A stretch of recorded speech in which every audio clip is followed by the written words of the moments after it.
Yo, welcome to the Wrap Up Podcast. Once again, this is Stefan back with another short. We had a formal show earlier this week, but just wanted to do things a little bit differently. We wanted to do a weekend review wrap up. So, once again, as always, follow us on all social media at the Wrap Up Podcast. Also, be sure to check out Caso Kicks for your sneaker needs, as well as follow them on social, which is at Caso. So we're gonna jump straight into it. Won't be too long. Just a couple of things I wanted to point out that I thought was pretty, pretty important news. I wouldn't say that it's drop dead news, but as far as us in the black community, it is some things that we should probably talk about, be excited about, and let's see where it lays. So getting started, Tyler Perry. Tyler Perry, the New Orleans native, has now been listed as one of our new billionaires. So we know we don't have that many. We know that up from the front. So we don't have that many, but he can add his name on to that. So everyone pretty much knows his story from rags to riches, if you will. Getting started with only $800 in his pocket and getting a loan for $80,000. But now he surpassed the $600 million point that that he received or earned last year to now being a part of the vaunted billion dollar club. I'm not going to keep confusing the million and his billions. I want to give him his due. So let's see where where the billion came from. To my surprise, and I know I shouldn't have been surprised when I saw this, 320 million of that is based upon 11 Madea movies. Now we know in the community that Madea is a big thing. People love Madea. But to the tune of $320 million, some franchises don't even gross that many. If you see me sweating, it's kind of hot out in Chicago today, but I will do that from time to time. So, yeah, that's a big thing. Tyler Perry Studios, the studios that he just bought a couple of years ago, which is on the Confederate land in Atlanta, 330 acres. He's amassed 280 million from that alone. This is what I didn't know. I knew that he had a lot of stake or a lot of interest in BET's new streaming service, BET Plus. $60 million is his stake in that, and then 40 million from his homes and his toys, cars, other investments, things like that. So no matter what you may think of Tyler Perry, yo, my man got busy. That's phenomenal. If you're a fan, if you're not a fan, you have to respect what he's done in the entertainment film industry and doing it his way. He absolutely did this his way. There's no bones about it. He did have some friends along the way, Oprah, Lee Daniels, and things of that nature, but that does not take away what he is able to amass himself. That's phenomenal. So shout out to Tyler Perry. So if you think of that list of billionaires that we know of, we have in the entertainment industry. I'm not going to say in other realms, but we have Tyler Perry now. We have Oprah. We have Jay-Z. Beyonce is getting close. I think it was Kanye was last summer or this winter. Kanye hit that mark. The thing that a lot of people don't realize or understand is that when they amass or when these entertainers receive this billing of $1 billion, yes, it's a conglomerate of everything that they've earned and that they've accrued, but a lot of this money they have on investment, and that's where your return come in. It's not just Jay-Z and his music portfolio, Oprah and her TV show. It's other investments and other endeavors that allow the money to accrue, that allow the money to mature. So it's not just get in the game, I'm going to make what I'm going to make from doing this particular task. It's get in the game and it's invest. It's get in the game and capitalize on your name, capitalize on what it is that you bring to the industry.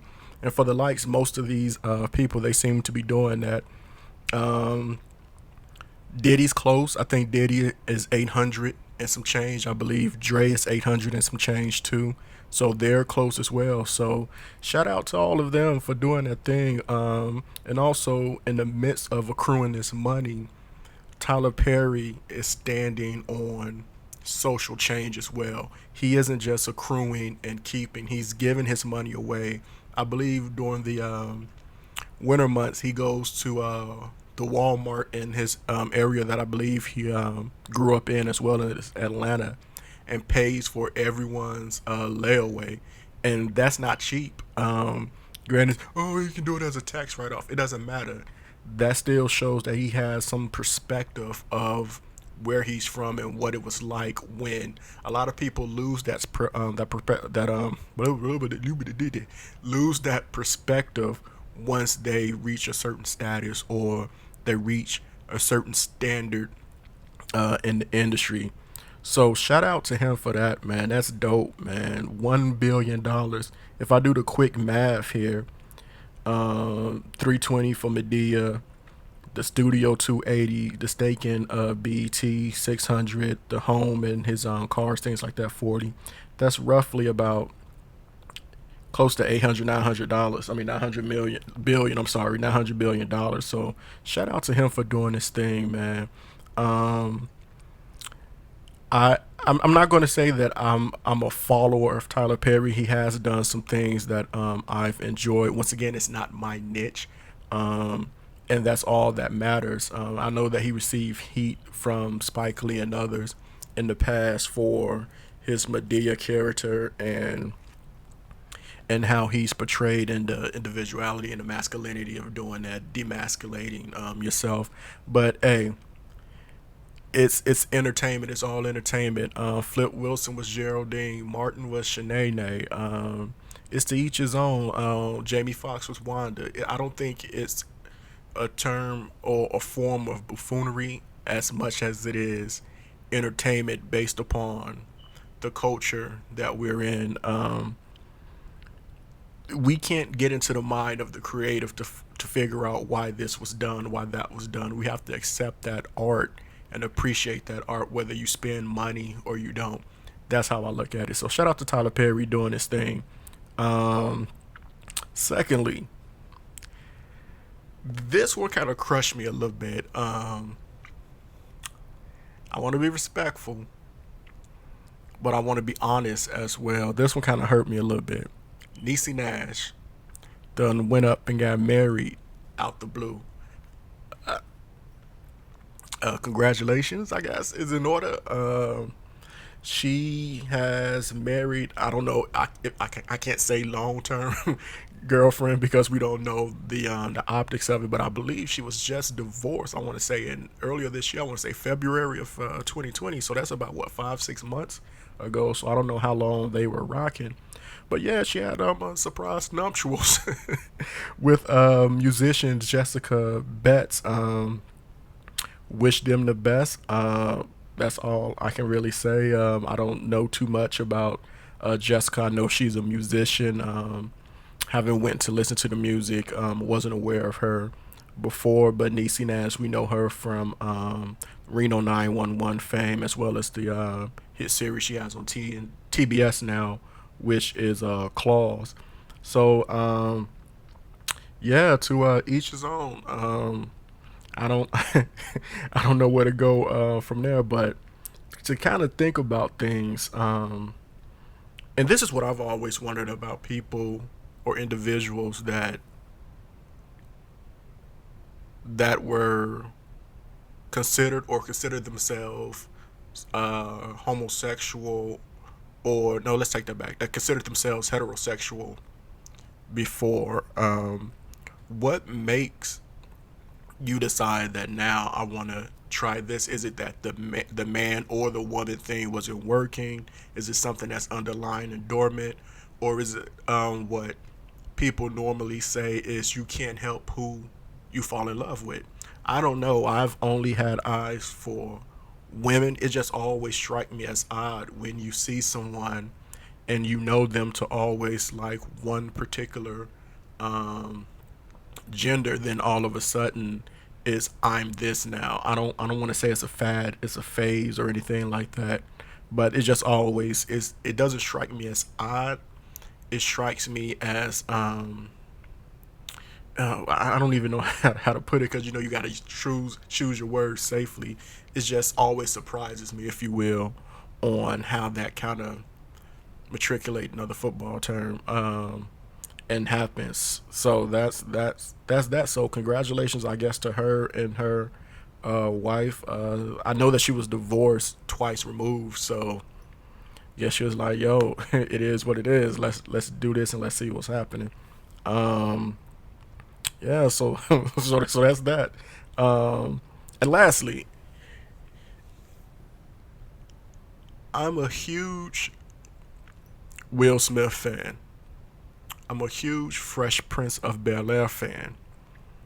As I've gotten older, the shows don't really um, didn't really age well, if you will. If you look at other shows as the Cosby Show, Martin, Living Single, Jamie Foxx, those shows kind of age well. But I do like Fresh Prince. So HBO Max announced that the Fresh Prince of Bel Air is coming back on Thanksgiving as a reunion special. So I was giddy. I was excited. Yes, we got a reunion show. We finally got a reunion show. But the caveat, it's an unscripted show. So we know with the unscripted reunion, that's when the cast get together and they discuss the show. It's not a formal show. When I first read it, I thought we were going to get an hour show, or it would have been dope if they would have did it that way. I wish they would have done it that way, but probably in respects to James Avery, they didn't. So I can respect that. I know Friends is doing the same thing on HBO Max as well. So HBO is doing a lot of things to get these older shows, these popular shows, um, reunion specials that's been deserved. It's been 30 years since the Fresh Prince of Bel Air has been on air, so meaning live. So shout out to them for that. We know which Anvil probably going to be there, so we don't even have to ask that. I don't think John A. Hubert will be participating in this. I think we're going to get Daphne Maxwell Reed.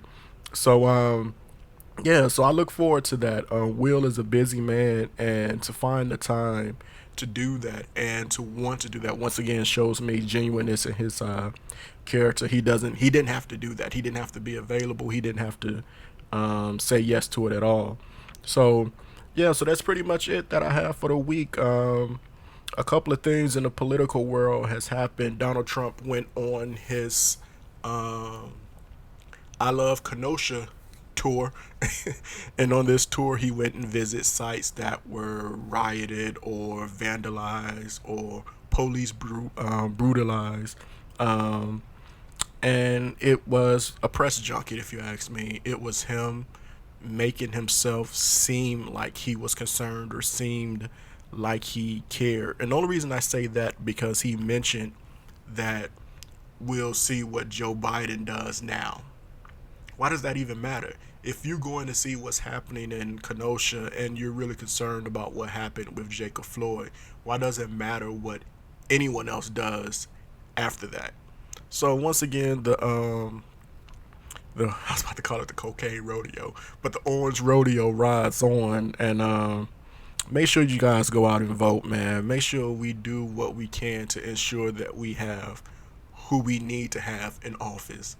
In office, it's gonna get more. We're gonna see more hijinks as October rolls in, and we're gonna start getting ads and political junkets coming out. So I'm all on deck for that because I know we about to have some master buffoonery to the umpteenth level. So once again, that's it. Once Tyler Perry, billionaire. Shout out to him. Niecy Nash got married. Congratulations to her. We're going to get a Fresh Prince of Bel Air reunion special, and Donald Trump's still out here doing Donald Trump things. So that's all you can expect in the world. So other than that, just want to get in, get a quick snippet of what happened during the week. I'm not sure if I'm going to do this each week. It just fell upon my heart, to do it today. The sun is out.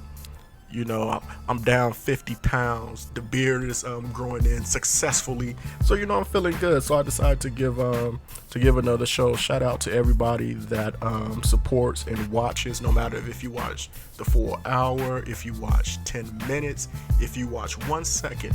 I thank you for the view. Remember to subscribe, follow us on all social platforms at the Wrap Up Pod.